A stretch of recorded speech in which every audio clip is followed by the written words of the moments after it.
ഇന്നത്തെ ക്ലാസ്സിൽ നമുക്ക് ക്ലാസിഫിക്കേഷൻ ഓഫ് അക്കൗണ്ട്സ് നോക്കാം. അതായത് ഒരു അക്കൗണ്ട്സിൻ്റെ ബേസ് ആണ് ഇത് നമുക്കൊരു ട്രാൻസാക്ഷൻ തന്നു കഴിഞ്ഞാൽ ക്രെഡിറ്റ് ചെയ്യണോ ഡെബിറ്റ് ചെയ്യണോ അതിൻ്റെ റൂൾസ് എന്തൊക്കെയാണ് അതിൻ്റെ ബേസ് ആണ് ഇന്നത്തെ ക്ലാസ്സിൽ നമ്മൾ ഡിസ്കസ് ചെയ്യാൻ പോകുന്നത്. ക്ലാസിഫിക്കേഷൻസ് രണ്ടായിട്ട് തിരിച്ചിരിക്കുന്നു: traditional classification and modern classification. Traditional ക്ലാസിഫിക്കേഷനിൽ വരുന്നതാണ് real account, nominal account and personal account. Modern ക്ലാസിഫിക്കേഷനിൽ asset, revenue, capital, expense and liability. ഇനി ട്രഡീഷണൽ ക്ലാസിഫിക്കേഷൻ വരുന്ന റിയൽ അക്കൗണ്ട് എന്താണ്? റിയൽ അക്കൗണ്ട് എന്ന് പറഞ്ഞാൽ നമ്മുടെ അസറ്റ്സ്, അതായത് ക്യാഷ്, ബിൽഡിംഗ്, ലാൻഡ്, ഫർണിച്ചർ, അതൊക്കെയാണ് റിയൽ അക്കൗണ്ടായിട്ട് റിലേറ്റ് ചെയ്ത് വരുന്നത്.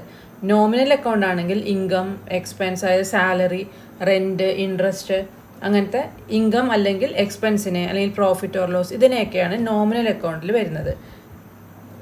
പേഴ്സണൽ അക്കൗണ്ട് ആണെങ്കിൽ ഒരാളുടെ പേഴ്സണൽ നെയിം വെച്ചിട്ടോ അല്ലെങ്കിൽ ഓരോ പേഴ്സൺ, ഇൻസ്റ്റിറ്റ്യൂഷൻ, അല്ലെങ്കിൽ ഇപ്പോൾ മിഥുൻ അക്കൗണ്ട് അല്ലെങ്കിൽ അരുൺ, അങ്ങനെ ഓരോ പേര് വരുമല്ലോ, അത് പിന്നെ ബാങ്ക്, കമ്പനി, അതിനെയൊക്കെയാണ് പേഴ്സണൽ അക്കൗണ്ടിൽ വരുന്നത്. ഇതിൻ്റെ റൂൾസ് നമുക്ക് നോക്കാം. റിയൽ അക്കൗണ്ടാണ് വരുന്നതെങ്കിൽ നമ്മൾ എന്ത് ചെയ്യണം?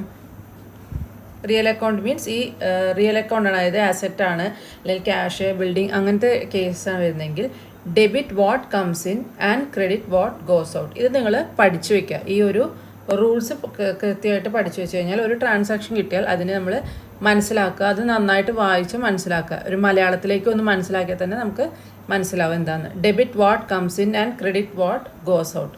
നോമിനൽ അക്കൗണ്ട് ആണെങ്കിൽ debit all expense and losses, credit all incomes or and gains. അതായത് നോമിനൽ അക്കൗണ്ട് വരികയാണെങ്കിൽ ഇപ്പോൾ എന്തൊക്കെയാണ് നമ്മൾ നോമിനൽ അക്കൗണ്ട് എന്ന് പറഞ്ഞു, അത് വരികയാണെങ്കിൽ എക്സ്പെൻസസിനെ ഡെബിറ്റ് ചെയ്യുക, ഇൻകം ഗെയിനും ആണെങ്കിൽ അതിനെ ക്രെഡിറ്റ് ചെയ്യുക.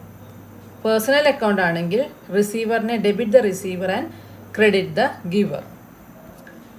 ഇനി അടുത്തത് അസറ്റ് ആണെങ്കിൽ അസറ്റ് ഇൻക്രീസ് ചെയ്യുമ്പോൾ അത് ഡെബിറ്റ് ചെയ്യുക, ഇൻക്രീസ് ചെയ്യുകയാണെങ്കിൽ ഡെബിറ്റ് ചെയ്യുക, ഡിക്രീസ് ചെയ്യുകയാണെങ്കിൽ ക്രെഡിറ്റ് ചെയ്യുക.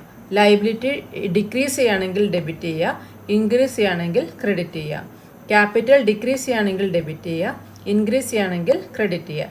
റവന്യൂ ഡിക്രീസ് ചെയ്യുകയാണെങ്കിൽ ഡെബിറ്റ് ചെയ്യുക, ഇൻക്രീസ് ചെയ്യുകയാണെങ്കിൽ ക്രെഡിറ്റ് ചെയ്യുക. എക്സ്പെൻസസ് ഇൻക്രീസ് ചെയ്യുകയാണെങ്കിൽ ഡെബിറ്റ് ചെയ്യുക, ഡിക്രീസ് ചെയ്യുകയാണെങ്കിൽ ക്രെഡിറ്റ് ചെയ്യുക. കുറച്ചും കൂടി മനസ്സിലാക്കാൻ വേണ്ടി നമുക്ക് ഈ പ്രോബ്ലത്തിൻ്റെ എക്സാമ്പിൾ വെച്ച് പറഞ്ഞുതരാം. A started business with cash ₹5 lakh. A എന്ന് പറഞ്ഞ ഒരു നെയിമാണ് ഇതായിട്ട് കൊടുത്തിരിക്കുന്നത്. അതായത് ഇപ്പോൾ ഈ ട്രാൻസാക്ഷൻ വായിച്ചു നോക്കുമ്പോൾ സ്റ്റാർട്ടഡ് ബിസിനസ് വിത്ത് ക്യാഷ് എന്ന് പറയുമ്പോൾ അവിടെ എന്താണ് സ്റ്റാർട്ട് ചെയ്യണമെങ്കിൽ എന്താ വേണ്ടത്? ക്യാപിറ്റലും വേണം. പിന്നെ എന്തുകൊണ്ടാണ് അവർ തുടങ്ങിയത്? ക്യാഷ് ഉപയോഗിച്ചിട്ടാണ്. ക്യാഷ് ഉപയോഗിച്ചിട്ട് ഒരു ബിസിനസ് സ്റ്റാർട്ട് ചെയ്തു. ഒരു ബിസിനസ് കൺസെപ്റ്റൊക്കെ പഠിക്കും. ബിസിനസ്സിനെയും ഒരു ഓണറേയും നമ്മൾ സെപ്പറേറ്റ് ഇൻഡിവിജ്വൽ ആയിട്ട് തന്നെ കണക്കാക്കണം. അതായത് ക്യാപിറ്റൽ എന്ന് പറഞ്ഞാൽ അതുകൊണ്ടാണ് ലൈബിലിറ്റി സൈഡിലേക്ക് വരുന്നത്.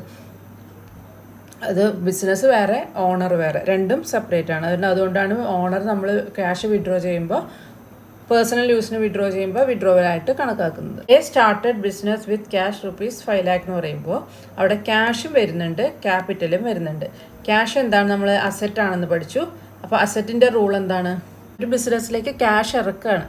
അപ്പോൾ ക്യാഷ് അവിടെ കൂടുന്നു. ക്യാഷ് അവിടെ കൂടുമ്പോൾ എന്താ ചെയ്യുക?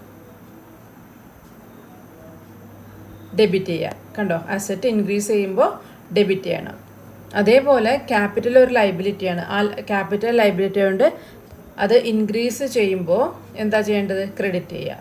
ഈ റൂൾസ് പഠിച്ചു വെച്ചാൽ ചെയ്യാൻ എളുപ്പമാണ്. അപ്പോൾ അതുകൊണ്ട് cash account debtor to capital എന്ന് വരും അതിൻ്റെത്. അതുപോലെ പർച്ചേസ് ഗുഡ്സ് ഫോർ ക്യാഷ് 5,000. നമ്മൾ പർച്ചേസ് ചെയ്യുമ്പോൾ നമ്മളുടെ കയ്യിലുള്ള പൈസ പോകും, ക്യാഷ് പോകും. അതൊരു എക്സ്പെൻസാണ്, ക്യാഷ് നമ്മുടെ കയ്യിൽ നിന്ന് പോകും. എന്നാൽ നമുക്ക് വരുന്നത് എന്താണ്? ഗുഡ്സ് അല്ലെങ്കിൽ പർച്ചേസ് വരുന്ന സാധനങ്ങളാണ് നമുക്ക് വരുന്നത്. അപ്പോൾ ക്യാഷ് ഇവിടെ കുറയുന്നത് കൊണ്ട് ക്യാഷിനെ നമ്മൾ എന്ത് ചെയ്യണം? ക്രെഡിറ്റ് ചെയ്യും. ക്യാഷ് ഒരു അസറ്റാണ്, ക്യാഷ് നമ്മുടെ കയ്യിൽ നിന്ന് പോകുന്നതുകൊണ്ട് നമ്മളത് ഡിക്രീസ് ചെയ്യുന്നതുകൊണ്ട് ക്രെഡിറ്റ് ചെയ്യുക.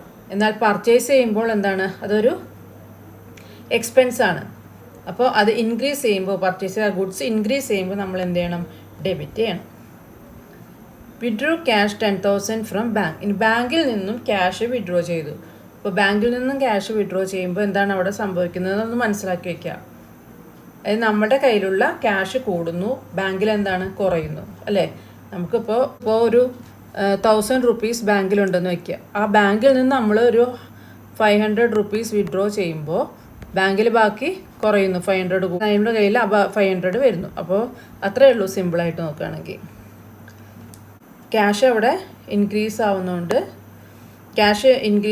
അത് അസറ്റാണ്, അത് ഇൻക്രീസ് ചെയ്യേണ്ട, അതിനെ ഡെബിറ്റ് ചെയ്യുക. ബാങ്കിൽ പൈസ കുറയുന്നതുകൊണ്ട് പേഴ്സണൽ അക്കൗണ്ട് ആയതുകൊണ്ട് എന്ത് ചെയ്യുന്നു, ക്രെഡിറ്റ് ചെയ്യണം. അതായത് ക്രെഡിറ്റ് ദ ഗിവർ, ബാങ്ക് ഗിവറാണ്. കണ്ടോ, ക്രെഡിറ്റ് ദ ഗിവർ. ഇതാണ് സിമ്പിളായിട്ട് ഈ അക്കൗണ്ട്സ് എങ്ങനെയാണ് ചെയ്യേണ്ടതെന്ന് ട്രാൻസാക്ഷൻ മനസ്സിലാക്കാനുള്ളത്.